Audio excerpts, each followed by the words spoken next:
예루살렘을 그리며 또는 그리워하며 라고 하는 제목으로 말씀을 나누길 원합니다. 좀 기후 변화가 장난이 아니다. 좀 찬바람이 불어서 참 다행입니다만은 장난이 아닙니다.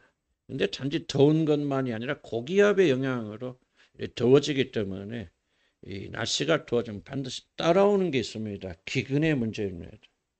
곡식들도 익지 못하고 타돌아가고, 그래서 지금 전 세계의 이 곡물 생산이 엄청난 타격을 받고 있습니다. 뉴스에 따르면 이번 무더위로 인해서 호주의 밀 생산량이 60%가 감소가 되었다고 합니다. 그 프랑스에서는 옥수수가 많이 나는데 옥수수 생산이 30%가 이제 감소가 줄었다고 그렇게 말합니다. 이와 같이 각 나라에서 곡물 생산이 큰 타격을 받자 곡물 시장에서는 지금 연초에 비해서 쌀 가격이 47.8%가 올랐다. 밀 가격은 24.5%가 올랐다고 그럽니다.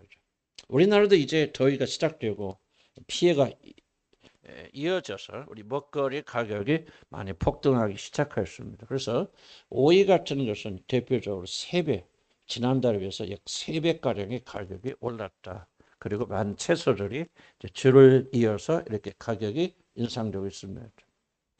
비 소식은 없고 날씨는 매년 더 더워질 것이고 기근은 더 심해질 것이고, 그리고 더워지니까 비는 안 오고 더워지니까 산불은 지속적으로 일어날 것이고, 그 더위는 기근을 가져오고 기근은 먹거리를 뺏어가는 이 악순환이 지속적으로 이어질 것인데, 기상학자들 이야기는 금년이 제일 좋다. 내년 되오는 갈수록 이 기후 문제는 절대로 해결되지 않는다. 많은 나라들이 기후 문제를 가지고 해결해서 발버둥 쳐서 우리는 언젠가 기후 문제 해결되겠다 믿지만은 유엔에서 이 기후 문제를 연구했던 학자였던 조나단 피터슨이라는 그 학자가 이렇게 말합니다. 그러면 우리가 이렇게 기후 문제 해결될 가능성이 있습니까? 그건 한마디로 no, 없습니다. 전혀 없습니다. 라고 그렇게 대답하는 걸 좀 듣고 충격을 받았습니다. 기후 문제는 결코 해결이 되지 않고 매년 더 악화될 것입니다. 제가 이런 말을 하는 것은 제가 걱정이 되고 두려워서 이런 말씀 드리는 것이 아닙니다. 바로 이렇게 성경의 종말에 대한 예언들이 한두 개가 아니라 집단적으로 이루어지는 것을 저는 제 생애 동안 한 번도 본 적이 없습니다. 이것을 보면서 주님 오실 때가 매우 가깝구나. 단지 성경이 말하는 그런 의미로 가까운 것이 아니라 우리가 실제적으로 느낄 수 있는 그런 방식으로 예수 그리스도의 재림이 가깝다는 사실을 저는 깊이 깨닫고 있습니다.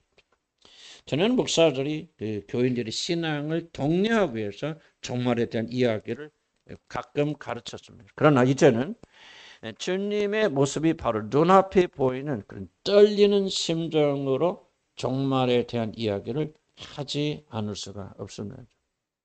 바로 이 세상이 멸한 뒤에 우리 들어갈 나라, 우리 주님이 왕으로 통치할 하나님의 영광이 가득한 그 영원한 나라를 상징하는 예루살렘을 이제 희미하게가 아니라 뚜렷하게 보기 시작했다. 저는 그렇게 말씀드리고 싶습니다.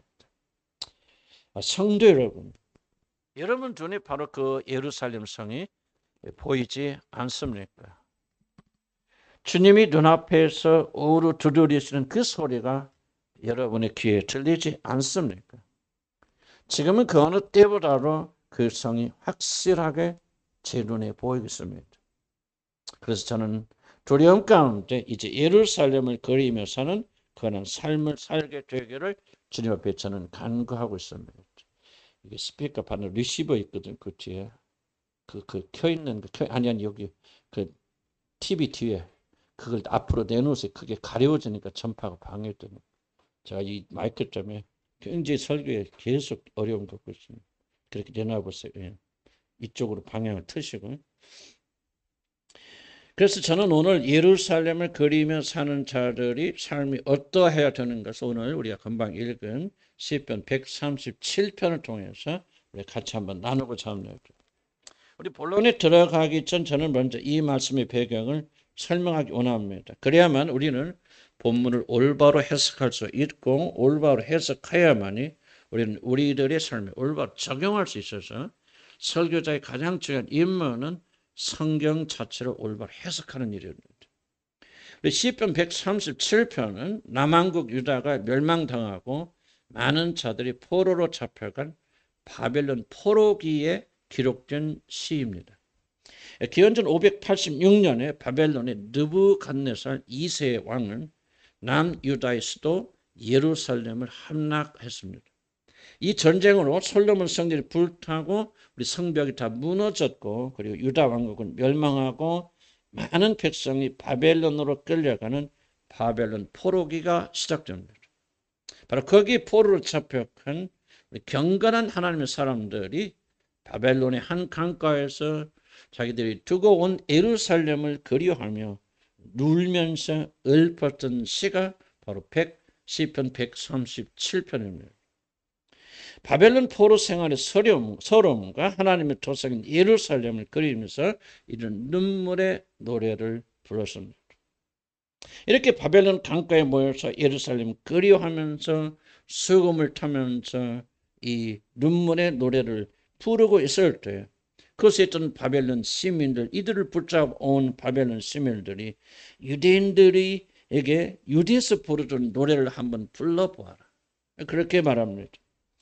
자신들이 예루살렘에 살고 있을 때 여호와 하나님을 찬송하던 그 노래, 성전에 올라가면서 여호와 하나님의 위대하심과 광대하심을 노래했던 그 찬송을 우리들 한번 앞에서 들어봐라, 불러봐라. 이방인들 앞에서. 그러나 하나님을 찬양하는 노래를 부를 수 없기 때문에 자신들이 연주하는 수금을 버드나무에 걸어버렸다라고 오늘 시편은 말하고 있습니다. 조금 쉬운 말로 우리가 다시 번역하자면 믿는 이들이 바벨론의 포로 잡혀가서 옛날을 생각하고 예루살렘 성과 성전을 생각하며 눈물을 흘리며 예루살렘 성전에서 부르던 노래를 부르고 있을 때 그것을 지나가던 깡패 같은 자를 이야 꼴 좋다. 이게 전쟁에서 이 포로로 잡혀온 놈들이 저렇게 노래를 부르니 자 그래 니들이 정말 그때 한번 불렀던 복음성가 한번 멋있게 한번 불렀고 뽑아봐. 그렇게 말하니 이들이 화가 나서 아마 자기들이 치고 있던 기타를 그냥 강에다가 던져버렸다. 대충 그런 현대적인 의미로 표현하면 그런 뜻이 들 수가 있을 것입니다. 바로 이러한 경험을 하면서 이 시인은 세 가지 결단을 오늘 시편 137편에서 합니다. 바로 예루살렘을 그리는 자들이 이방 나라에서 어떻게 살 것인가. 나는 이렇게 살겠다. 비록 나는 빼앗기고 예루살렘을 떠나왔지만은 우리는 이렇게 살 것이다 하는 세 가지 결단이 이 안에 기록되어 있습니다. 첫째는 어찌 내가 이방 땅에서 여호와의 노래를 부를까. 4절에서 그렇게 말합니다. 이 시는 결단코 이방 나라에서 하나님의 찬양을 부르지 않겠다고 그렇게 서약합니다. 이제 두 번째로 예루살렘아 내가 너를 잊을진데 내 오른손이 그 재주를 잃을지로다. 그는 결코 예루살렘을 잊어버리지 않겠다. 비록 내가 몸을 떠나와서 이방 나라에 살고 있지만 나는 어떤 경우에도 예루살렘을 잊지 않겠노라고 그렇게 결심합니다. 이제 세 번째 그리고 시인은 마지막으로 자신이 예루살렘을 가장 즐거워하겠다는 그런 결단을 내립니다. 바로 이것이 시인이 시편 137편을 통하여 예루살렘을 그리는 자들이 어떻게 살아야 하는 것을 고백하는 것인데 저는 하나님의 거룩한 성령께서 오늘 세상의 마지막을 경험한 우리들 그래서 더욱더 예루살렘을 목표로 놓고 그것으로 달려가기를 소원하는 우리 믿음의 사람들에게 우리들이 이 세상에 어떻게 살아야 될까를 가지는 중요한 영적 원리가 이 안에 있다고 저는 그렇게 생각합니다. 그래서 저는 오늘 시간이 허락한 내에서 이 세 가지를 여러분 같이 나누고자 합니다. 좋은 굿뉴스는 오늘 시간 관계상 두 가지만 하겠습니다. 첫째로 시인은 어찌 내가 이방 땅에서 여호와의 노래를 부를까 하며 탄식하는 것이 오늘 성경에 기록되어 있습니다. 절대로 노래를 부르지 않겠다고 하는 그런 결심입니다. 그러나 이 말을 우리는 오해해서는 안 됩니다. 이 말은 시인이 나는 절대로 이 세상에 사는 동안은 찬송가를 부르지 않을 거야. 하나님 찬양하지 않을 거야 라고 하는 그런 뜻이 아닙니다. 조금 이 의미를 확장시켜 보면은 그가 지금 말하고 있는 것은 이방인들의 청에 응해서는, 그리고 이방인들의 흥을 돋구기 위해서 너 복음성가만 불러봐라, 찬송가만 불러봐라 하는 그들 앞에서 나는 그런 식으로는 찬송을 부르지 않겠다고 자기를 반주하는 수금을 나무에다 걸어버립니다. 세상에 속한 그들을 즐겁게 하기 위하여 하나님의 노래를 부르지 않으리라는 그런 고백이고, 열망하는 이 세상의 즐거움에 나는 참여하지 않겠다, 적어도 이 세상을 즐겁게 하지 않으리라고 하는 그런 결심입니다. 그런 하나님을 찬양하는 일은 더욱더 열심히 하겠지만은 적어도 세상의 즐거움, 육신의 쾌락을 위한 일은 절대로 내가 참여하지도 그리고 협력하지도 않겠다고는 놀라운 결심이 이 안에 담겨져 있습니다. 우리는 이 시인의 고백에 근거해서 매우 중요한 질문 하나를 깊이 우리에게 던져야 될 줄로 압니다. 바로 그 질문 이것입니다. 예루살렘을 그리워하는, 그리고 그것에 들어가기를 소원하는 하나님의 백성들 여러분은 이 세상과 어떤 관계를 가지고 계십니까? 과연 우리 믿는 이들도 이 세상에 살기 때문에 이 세상의 즐거움에 참여를 해야 됩니까? 그들과 같이 춤을 추고 노래를 부르고 이 세상에 어울려 살면서 기쁘게 그렇게 살아야 됩니까? 그렇지 않으면 이 시인처럼 내가 어찌 그들 앞에서 예루살렘에서 부르는 노래를 부르리요 하면서 세상에 대해서 단호한 자세를 취하여야 됩니다. 물론 우리는 이 세상에 살고 있고 모든 삶의 기반이 이 세상에 있기 때문에 세상을 부인해서 살 수는 없습니다. 그리고 세상에 있는 모든 것들이 반드시 다 악한 것은 아닙니다. 때문에 우리 하나님의 자녀들도 세상의 것을 즐길 수가 있고 먹고 마시고 또 우리의 유익을 위해서 세상의 것들을 지혜롭게 사용할 권리도 있고 의무도 있습니다. 여러분, 세상의 모든 걸 부인하는 것이 참된 믿음이 아닙니다. 그러나 세상에서 사는 것하고 세상을 사랑하는 것은 매우 다른 일입니다. 우리는 이 세상에 사는 동안 세상의 것들을 통하여 우리들의 생명을 유지하는 것하고 세상에 있는 것들을 사랑하는 것은 완전히 차원이 다른 이야기라는 사실을 우리가 결코 잊어서는 안 됩니다. 그럼 사랑이 무엇입니까? 어떤 사람에게 자기 자신의 운명을 거는 것을 가리켜 사랑이라 그렇게 말합니다. 그래서 사랑하는 것이 모자라거나 사라지게 될 때 우리는 죽음을 경험합니다. 사랑하는 사람이 죽으면 우리는 더 이상 살 소망을 빼앗기게 됩니다. 왜? 거기에 내 운명을 걸었기 때문에 그렇습니다. 우리는 음식을 맛있게 먹을 수 있고 좋은 경치를 즐길 수가 있습니다. 그것은 전혀 죄가 아닙니다. 그러나 우리들이 그 음식이 자신의 행복을 결정한다고 믿고 그러한 음식을 먹는 일에 그렇게 경치가 아름다워서 놀러가는 일을 가장 중요한 일로 여긴다면, 그래서 먹는 일에 돈을 아끼지 않고 먹는 것, 입는 것, 놀러가는 이 일을 섬기신다면 그 사람은 음식을, 놀러가는 것을, 먹고 마시는 일을, 그리고 세상을 사랑하는 것입니다. 그럼 돈도 마찬가지고 성공도 마찬가지입니다. 돈도 필요합니다. 돈이 악한 것은 아닙니다. 성공도 필요한 것입니다. 그러나 만약 여러분들이 돈과 성공에 매달린다면, 돈이 사라지면 여러분의 인생의 모든 그런 기쁨과 가치가 상실되어지고 마치 죽은 자처럼 그렇게 사신다면, 실패했을 때 그런 마음을 가진다면 그것은 여러분이 세상을 사랑한다고 하는 그런 증거입니다. 하나님, 우리 믿는 이들이 이런 식으로 세상에 절대 매달려서는 안 된다고 그렇게 말씀하셨습니다. 이 세상이나 세상에 있는 것들을 사랑하지 말라. 누구든지 세상을 사랑하면 아버지의 사랑이 그 안에 절대 있지 못한다고 요한일서 2장 1절에서 강조하고 있지 않습니까? 이와 같이 하나님은 세상 사랑하는 것을 경멸하셨습니다. 그러나 동시에 요한복음 3장 16절에서는 하나님이 세상을 이처럼 사랑하사 독생자를 주셨다고 기록하고 있습니다. 그러므로 세상을 사랑하지 말라는 것은 세상 자체를 부인하라 그런 뜻이 아니고 마치 세상의 것이 여러분에게 생명을 주는 것 같이 세상의 것에 의미를 주지 말고 세상의 것에 애착을 갖지 말고 세상의 것이 사라졌을 때 애통해하지 말라 그런 뜻입니다. 영어 속담에 이런 속담이 있어요. Let bygones be bygones라는 말이 있습니다. 즉 지나가는 것은 그냥 지나가는 것이니 지나가게 하라는 것입니다. 그러나 세상을 살아가면 우리는 결코 지나가는 것을 놓을 수가 없습니다. 잃어버린 것을 포기할 수 없습니다. 집착이 강하게 생겨납니다. 그것이 없으면 곧 세상의 끝이다. 나는 아무것도 아니라고 그렇게 생각하면서 세상에 집착하고 세상을 사랑하기 때문에 그렇습니다.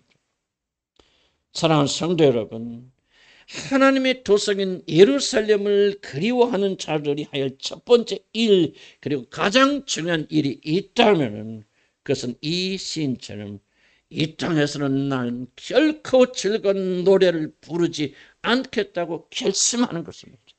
비록 이 땅에 살기는 살지만 이 땅의 것을 먹기는 먹지만 나는 이 땅의 것을 취하지 않겠다. 왜 다니엘과 다니엘의 세 친구들이 바벨론의 포로를 잡혀가서 왕궁에 뽑혀가서 왕궁에서 제거하는 선의 진미를 거절하고 왜 그들은 오직 유대에서 먹던 음식대로 채소만을 먹었습니까? 그들이 거절하는 음식이 아니라 바벨론의 문화, 바벨론을 통해서 들은 세상의 모든 침범을 그들이 거절한 것입니다. 우리가 이방 땅에서 어찌 여호와의 노래를 부를까? 시인처럼 이런 결단을 내려야 됩니다.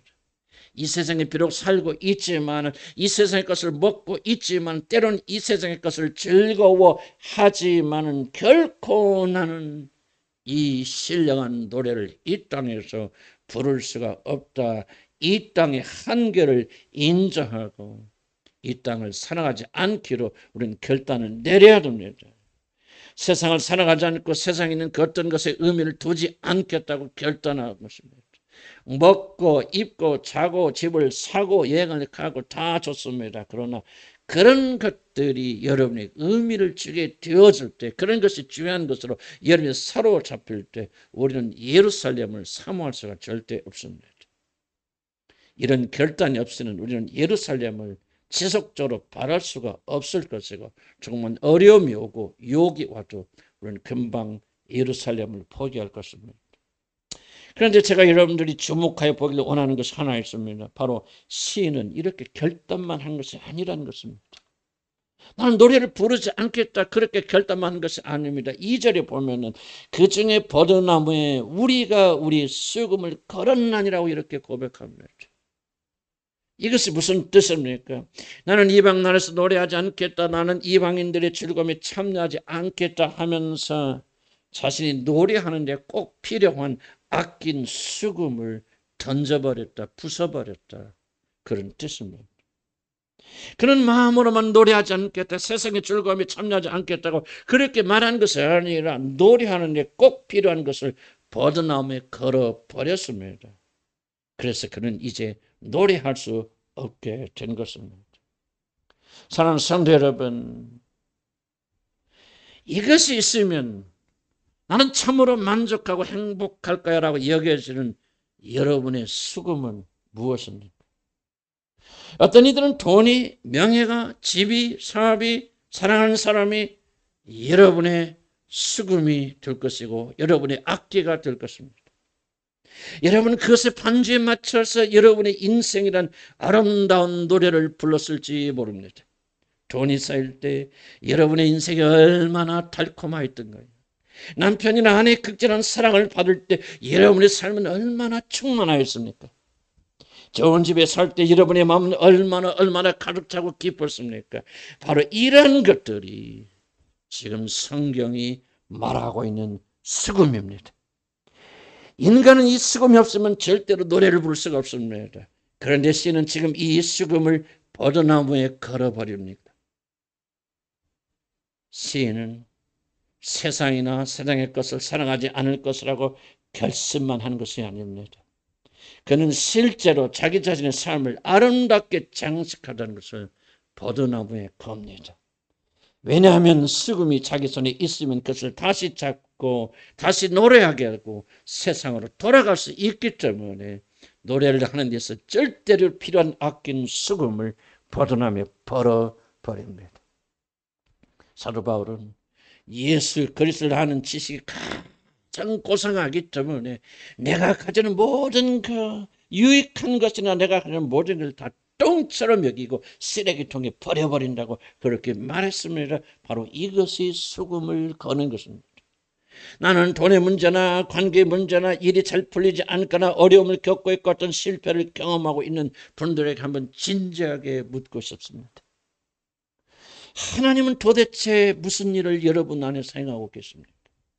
바로 하나님은 여러분이 그렇게 자랑스럽게 여기던 수금을 빼앗아서 지금 버드나무에 걸어두신 것이 아닙니까? 여러분의 모든 자랑을 빼앗아서 내가 자랑하고 의지할 것이 단 하나도 남지 않게 여러분의 수금을 부수시고 계시지는 않습니까? 그것만 있으면 마음이 든든하던 돈을 빼앗아 십자가 나무에 걸어버리십니다. 무엇인지 할 수 있다 그렇게 자신만만하던 여러분의 자만심을 하나님은 빼앗아서 갈보리 언덕에다가 걸어버리십니다. 그래서 더 이상 여러분이 돈을 의지하지 못하게 만드시고 더 이상 남편이나 자식을 바라보지 못하게 하시고 더 이상 자신의 성공을 자랑하지 못하게 만드십니다. 바로 이것이 오늘 성경에서 이가 자기 수금을 버드나무에 걸었다고 하는 영적인 해석입니다.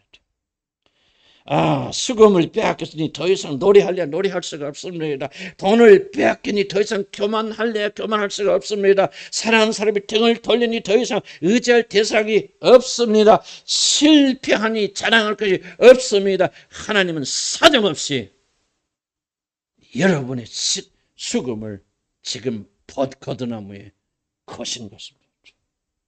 사랑하는 성도 여러분, 예루살렘을 거리는 자들은 다른 자들이 아닙니다. 훌륭한 자들이 아닙니다. 천국에 들어가는 자는 훌륭하고 많은 선을 행하고 덕목이 뛰어나고 지식이 뛰어난 사람들이 아니라 하나님 나라에 들어가는 자들은 십자가에 매달린 자들입니다. 자신이 의지하고 자랑할 것이 아무것도 남지 않아서 오직 하나님만 붙잡는 그런 자들, 우리의 영혼은 비로소 예루살렘을 사모하게 되는 것입니다. 그래서 하나님은 여러분이 그렇게 자랑스럽게 여기던 수금, 그것만 타고 그것만 연주를 시작하면 여러분이 날아가고 여러분 훌륭하게 보이고 여러분 가장 강하게 보였던 수금을 사정없이 빼앗아서 저 십자가 나무 밑에 걸어 버리시는 것입니다. 여러분, 사랑하는 여러분, 여러분이 사랑하고 의지하고 마음에 품은 수금을 이제 스스로 십자가 나무에 거시기를 나는 주 여러분을 간절히 축복합니다. 세상을 사랑하는 마음을, 세상을 자랑하는 마음을, 주님이 나를 위하여 자신의 몫을 버리시는 십자가의 나무에 매라시기를 나는 주 여러분을 간절히 축복합니다. 바로 이것이 예루살렘을 그리는 자들이 첫 번째로 할 일입니다. 수금을 품고 있는 자들은 결코 예루살렘을 노래할 수 없습니다. 그러면 나는 이 세상에서 절대로 노래를 부르지 않겠다, 이 세상에서 쾌락을 취하지 않으며 이 세상에 살아가지 않겠다고 하는 결심을 할 뿐만 아니라 여러분을 자랑스럽게 만드는 이 모든 걸 십자가에 내어 못 박여 죽이는 축복이기를 나는 저는 간절히 축복합니다. 이제 두 번째로 시인은 예루살렘을 결코 잊지 않겠다 그렇게 말씀합니다. 5절 봅니다. 예루살렘아 내가 너를 잊을진대 내 오른손이 그의 재주를 잊을지어다. 이 말을 좀 더 쉽게 고친다면 이 말의 원뜻은 이렇습니다. 내 오른손이 그의 재주를, 그 오른손이 가지는 재주를 잊는 일이 설령 일어난다 할지라도 나는 결코 예루살렘을 잊지 않을 것이다. 이게 맞는 해석입니다. 이 말을 이해하려면 내 오른손이 그의 재주를 잊는 것이 얼마나 어려운 일인가 먼저 이해하지 않고서는 이 지금 시인이 어떤 고백을 하고 있는가를 여러분 이해하지 못합니다. 사실 우리 머리에만 뇌가 있는 것이 아닙니다. 뭐 똑같은 뇌가 다른 것이 있는 것도 아니지만은 우리 기억은 단지 뇌뿐만 아니라 우리 근육에도 많은 기억을 메모리를 할 수 있는 장치들이 근육에 있습니다. 그래서 우리 근육은 반복되는 운동을 기억하여서 심지어 뇌가 죽은 후에도 이 근육은 기억에 따라서 생명이 끊어졌는데도 여러분 이 근육들이 발딱발딱 움직입니다. 한참 동안 움직입니다. 저는 피아노 음악을 매우 좋아해서 많이 피아노 음악을 듣는 편인데 피아니스트들이 그 어려운 곡을 임요찬이나 우리 조상진이나 그냥 이게 참 듣기도 힘든 곡을 다 이어서 할 때 얼마나 머리가 좋으면 저 곡을 다 외우나 참 저는 경탄할 때가 많이 있습니다. 그런데 도대체 IQ가 몇이야 하고 내가 놀라지만 실제 그 사람들 IQ는 별로 뛰어나지 않습니다. 임윤찬이 영어 하는 거 들어보면요. 아주 머리가 별로 좋지 않아요. 그런데 어떻게 해서 저들이 저 어려운 걸 다 기억합니까? 놀란 비밀이 있습니다. 절대로 그들은 그 음악을 뇌로 기억하지 않습니다. 오직 끊임없는 반복 훈련을 통해서 그들의 근육이 기억하도록 만듭니다. 뭐라고 부른데 내가 전문 용어는 잊어버렸습니다만. 그래서 이 모든 복잡한 음악을 뇌가 아니라 근육이 다 기억합니다. 그래서 피아노 앞에 서서 무의식에 들어가게 되면은 뇌는 어떤 곡을 연주하는 조차 감도 잡지 못한 채 그 근육이 그 어려운 이 곡을 다 연주해 냅니다. 이게 놀라운 신체의 비밀입니다. 그래서 피아니스트들이 1번이 뭐냐면 연습 또 연습 또 연습해서 근육을 훈련시키는 것입니다. 제가 오래전에 아주 감명 깊게 본 영화 하나가 있습니다. 여러분들 보시면 겔시본 피아니스트라고 하는 영화가 있습니다. 저는 하도 감동을 받아서 그 후에 몇 번 더 본 기억이 납니다. 이 피아니스트라는 영화는 유대계 폴란드인 피아니스트이자 작곡가인 보아디스파브 슈필만이라는 사람의 실제 이야기입니다. 슈필만은 제2차 세계대전 당시 나치 독일이 폴란드 바르샤바를 점령했을 때 그가 한쪽으로는 유대인이기 때문에 잡혀서 유대인 강제 수용소인 게토라고 하는 이름 잘 아시는 그런 게토 지역에 이렇게 사로잡혀서 참혹한 탄압 속에서도 기적적으로 살아남은 유명한 세계적인 피아니스트 슈필만이라는 사람의 실제 이야기입니다. 그가 독일군을 피하여서 빈 집터에서 몰래 숨어서 몇 년을 살았습니다. 그런데 그만 독일군 대위였던 빌름 호첸벨트라는 사람에게 이 사람이 발견됩니다. 그런데 이 장군은 매우 선한 사람이어서 자신에게 발각된 슈필만을 현장에서 죽이지 않고 도대체 뭐하는 사람이 이렇게 빈집에 숨어 사느냐고 도대체 네 직업이 뭐냐고 묻습니다. 그러자 슈필만은 나는 피아니스트다라고 그렇게 대답합니다. 물론 이 호첸벨트 대위가 이 말을 곧이곧대로 믿을 리가 없겠죠. 그래서 슈필만은 네가 진짜 피아니스트라면 마침 그 방에 있던 피아노를 한번 연주해보라. 그렇게 요구합니다. 이 말에 슈필만은 그 유명한 쇼팽 발라드 1번 G 마이너라고 하는 매우 어려운 곡을 연주합니다. 그런데 슈필만이 이렇게 도망 다니면서 단 한 번도 몇 년 동안 피아노를 쳐볼 수가 없었습니다. 그래서 피아노를 쳐본 적이 없으니 이 어려운 곡을 제대로 연주할 수가 없습니다. 그래서 처음에는 버겁됐지만 조금 시간이 지나자 그의 손에서 이 호첸벨트 대위의 신금을 울리는 놀라운 연주가 흘러나옵니다. 감동을 받은 이 대위는 독일군이 철수할 때까지 이 사람을 몰래 숨겨주고 음식을 제공하여 살게 되었습니다. 나중에 이 대위는 소련군에 잡혀서 죽습니다. 그러나 이 슈필만은 살아서 생존하여서 계속해서 그의 음악 작업을 지속적으로 하였습니다. 슈필만이 몇 년 동안 연주하지 않아 잃어버렸던 그 어려운 곡을 연주한 것은 바로 그의 손과 팔의 근육이 이 곡을 잊지 않고 기억했기 때문입니다. 이와 같이 뇌가 멈춰도 몸은 기억합니다. 그러니 최후까지 살아남은 것은 손가락의 재주입니다. 시인이 말하고자 하는 것은 이것입니다. 인간에게 최후에 남은 이 근육의 기억조차 사라지는 마지막 순간까지 죽음을 넘어서 죽은 뒤에도 남아있는 이 근육의 기억까지 사라지는 그 순간이 내게 올지라도 나는 예루살렘을 결단코 잊지 않겠다고 그런 놀라운 고백을 지금 이 시편 기자가 하고 있는 것입니다. 사랑하는 성도 여러분, 저와 여러분의 문제가 무엇입니까? 왜 우리는 이 세상에 살면서 이렇게 무력합니까? 예수의 피로 구속받고 하나님의 자녀가 되었고 성령이 우리 안에 거하심에도 불구하고 왜 그렇게 무력한 삶을 살고 있습니까? 그 이유는 우리들이 예루살렘을 잊어버렸기 때문이 아닙니까? 한번 생각해 보시기 바랍니다. 내가 누군가를 깊이 사랑합니다. 그런데 어떤 이유로든지 서로 떨어져서 오랫동안 그를 얼굴을 보지 못하고 살게 되었습니다. 나중에는 연락조차 불가능합니다. 그런 상태에서 오랜 시간이 흘렀습니다. 시간이 많이 흐른 이제는 상대방에 대한 기억조차 나지 않습니다. 얼굴도 잘 생각지 않습니다. 모든 게 가물가물해집니다. 그렇다면 이 사람이 헤어진 사람을 진정 사랑할 수가 있습니까? 나는 그렇지 않다고 생각합니다. 기억이 사라지면 열정도 사랑도 같이 사라집니다. 우리들이 사랑하는 자들을 잃는 그 깊은 상실에서 살아나는 것들, 남편이 죽고 아내가 죽고 자식이 죽어도 결국은 그 사람이 세월이 흐르면 살아나는 이유는 뭐냐? 바로 그들에 대한 기억이 점점 희미해지기 때문입니다. 만약 기억이 생생하게 살아있다면 그 사람은 생존하지 못할 것입니다. 누구인지조차 기억하지 못하는 사람을 사랑하는 것은 불가능합니다. 누군가를 사랑하고 사모하려면 절대로 그 사람에 대한 기억을 잊어버려서는 안 됩니다. 바로 이것을 지금 시인이 고백하고 있는 것입니다. 왜 시인은 내 손에 제주를 잊을지언정 절대로 예루살렘을 꼭 기억하기를 하고 결심을 또 결심합니까?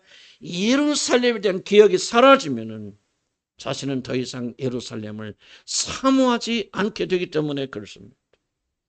예루살렘을 그리워하는 자들은 예루살렘을 잊지 않으려면 우리는 지속적으로 예루살렘을 기억해야 됩니다. 마음에 예루살렘이 살아있어야 됩니다. 예루살렘을 항상 생각하고 예루살렘을 묵상해야 됩니다. 예루살렘이 여러분의 마음을 차지해야 되고 예루살렘이 여러분의 생각을 점령해야 되고 여러분의 사고를 지배해야 됩니다. 그렇지 않으면 우리는 예루살렘을 잊어버리고 더 이상 예루살렘을 사모하지 않습니다. 우리 주님이 이 세상을 떠나서 아버지께 돌아가면서 그 제자들에게 주신 마지막 단 하나의 당부가 무엇인지 아십니까? 자신의 살을 상징하는 떡을 먹고 우리와 맺어진 새 언약을 기억나게 하는 포도주를 마시라 그렇게 명령하였습니다.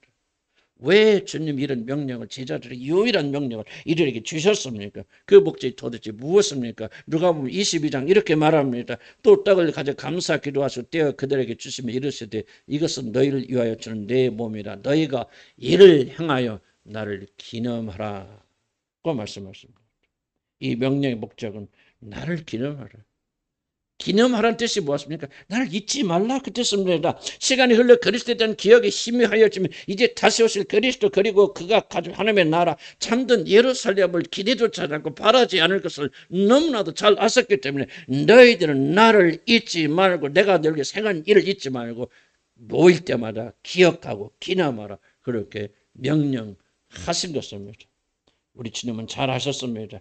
주님에 대한 기억이 희미해지면 더 이상 그들은 주님을 사모하지 않고 기다리지 않을 걸 너무나도 잘 아셨기 때문에 너희들이 나를 잊지 말라고 그렇게 부탁하신 것입니다.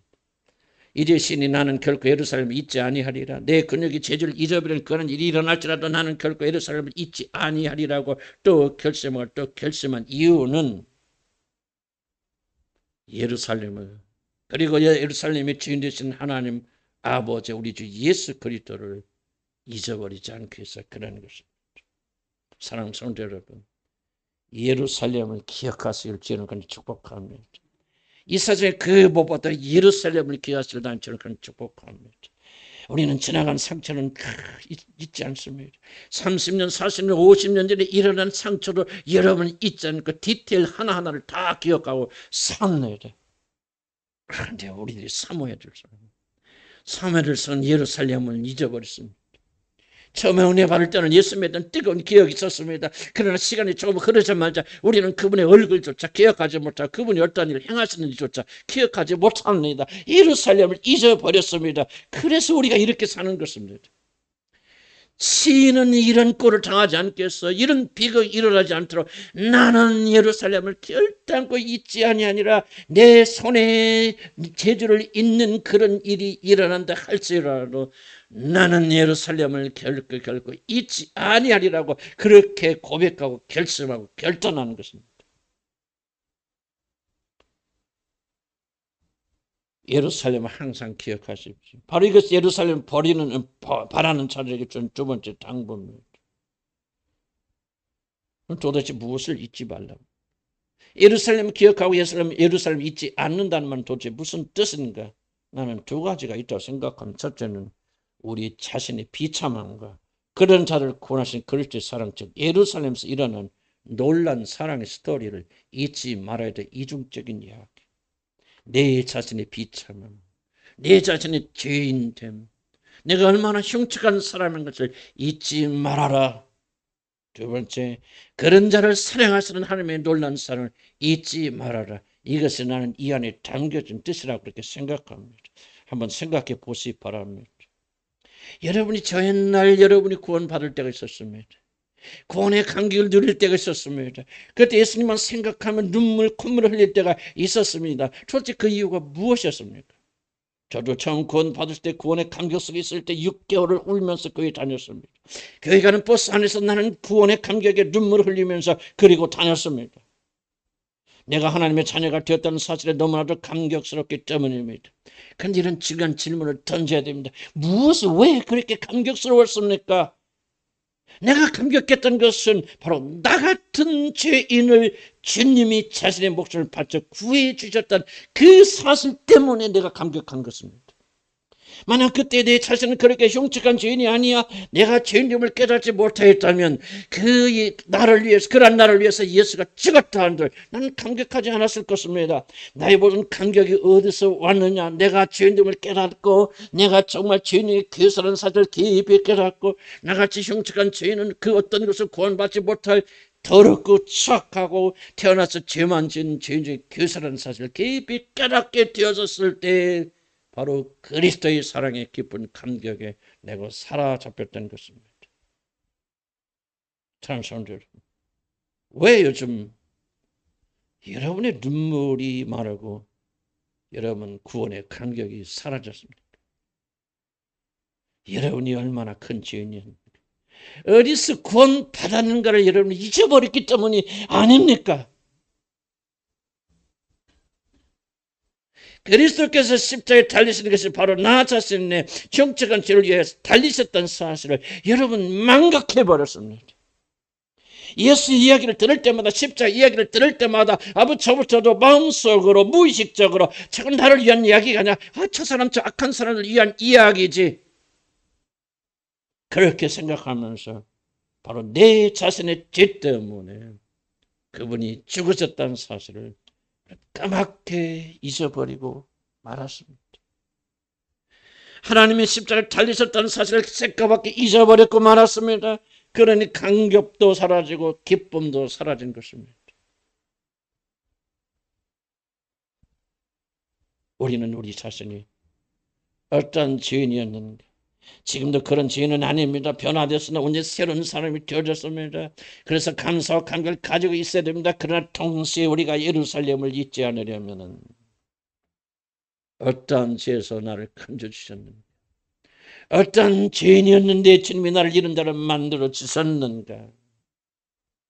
사도 바울처럼 나는 죄인 중에 괴수였다라 이 고백을 절대로 잊어서는 안 됩니다. 그러나 그것만이 있는 것은 아닙니다. 우리는 예루살렘에서 일어난 놀라운 일을 반전을 봅니다. 죄와 허물로 죽었던 우리들 하나님께 원수가 되었던 우리들 태어나면서 지금까지 죄만 졌던 그 죄인들의 모든 죄를 담당하셔서 하시기 위하여 하나님의 사람의 몸을 입고 이 땅에 내려오셨어요.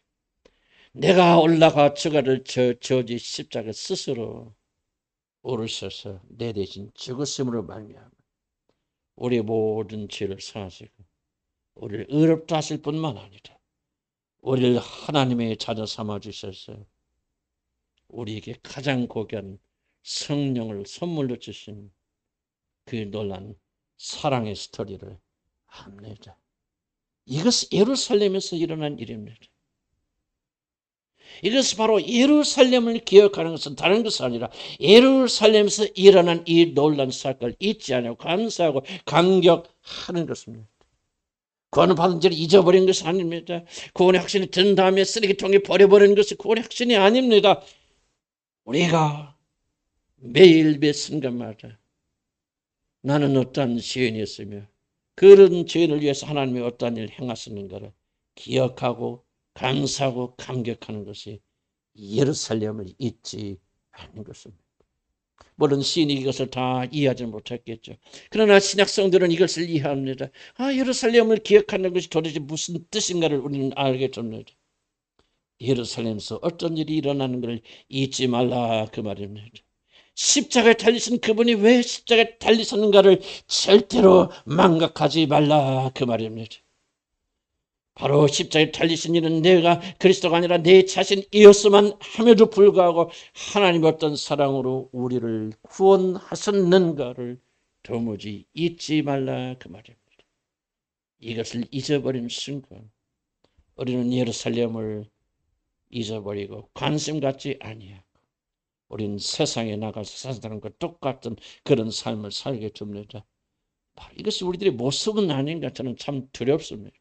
저도 제 자신을 때때로 바라보면서 도대체 이게 내 모습은 아닌가. 구원 받은 것 하나의 과거의 추억으로 남고 과거의 하나의 역사적 문헌으로 남아있고 과연 나는 진짜 하나님과 살아있는 관계를 가지고 있는 사람인가. 예루살렘을 기억하면서 예루살렘을 바라보면서 매일 눈물 흘리며 그날을 찾고 있는 그런 사람인가 하는 그런 두려운 질문을 저는 제 자신에게 가끔 던집니다.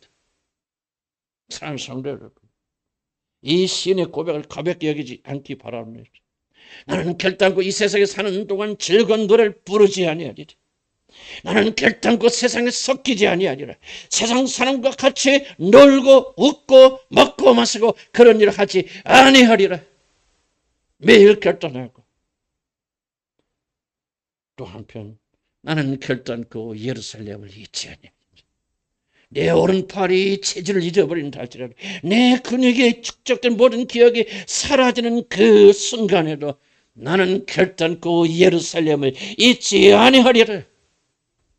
예루살렘이 그 사람의 마음속에 배겨있는 사람, 꿈에도 예루살렘을 그리는 사람, 결단코 나 자신의 죄됨을 잊지 아니하고 거기서 보여준 하나님의 놀라운 사랑을 오늘도 기억하는 사람, 그런 사람은 이 세상이 아무리 어려웠다, 고난의 시기가 다가오고 심판의 시기가 다가와도 그런 자는 넉넉히 그날에 들어가게 될 줄로 믿습니다. 물론 이 모든 것이 하나님의 은혜입니다. 성령의 역사입니다. 그러나 동시에 성령 우리들이 이런 진리 가운데 살려고 발버둥치기를 요구하십니다. 예수만 믿고 아멘 교회만 왔다 가시면서 오늘 교회 문을 나서는 순간 세상 사람과 하등 다를 바가 없는 세속에 속한 그런 사람으로 사는 것이 아니라 나는 결단코 세상의 노래를 부르지 아니하리라 자기 자신 자랑스럽게 여겼던 수금을 걸어버리는 사람, 오늘도 자기 자신의 정력과 자아와 이생의 자랑과 안목의 정욕을 십자가에 못 박고 죽기를 소원하는 자죠. 그리고 그 마음속에는 항상 우리 예수님을 생각하고 하나님을 생각하며 예루살렘을 잊지 않겠어 발버둥 치는 자들, 모자라도 괜찮습니다.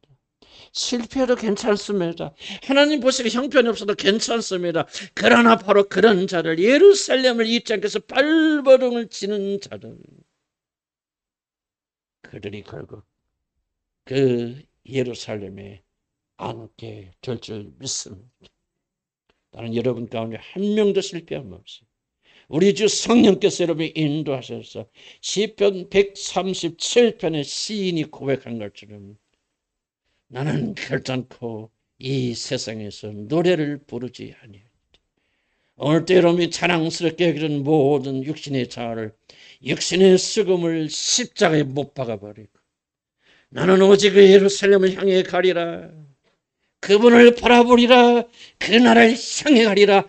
결단하고 가는 자들에게 하나님의 놀란 축복이 임하기를 주의 이름으로 간절히 축복합니다. 기도하십시다.